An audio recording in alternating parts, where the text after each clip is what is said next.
જાડેજા અને તાલુકા કોંગ્રેસ સમિતિનો હું પૂર્વ પ્રમુખ છું. આજે ગુજરાત પ્રદેશ કોંગ્રેસ દ્વારા સમગ્ર ગુજરાતની અંદર જ્યારે ખૂબ અતિવૃષ્ટિ થઈ છે, એમાં ભચાઉ અને રાપર તાલુકો અને અંજાર તાલુકામાં પણ ખૂબ વરસાદ થયો.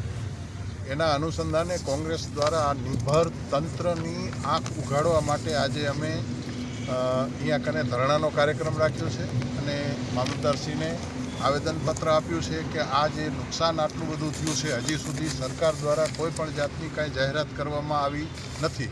એટલે અમે માંગ મૂકી છે કોંગ્રેસ પાર્ટીએ કે આવનારા દિવસોમાં વધુમાં વધુ ખેડૂતોને 100% સહાય ચૂકવવામાં આવે અને જે ખેડૂતોએ જે લોન લીધેલી છે પાક ધિરાણ સંપૂર્ણપણે માફ કરવામાં આવે એવી અમારી આજ કોંગ્રેસ પાર્ટી દ્વારા આવેદનપત્ર આપી અને માંગણી કરવામાં આવી છે.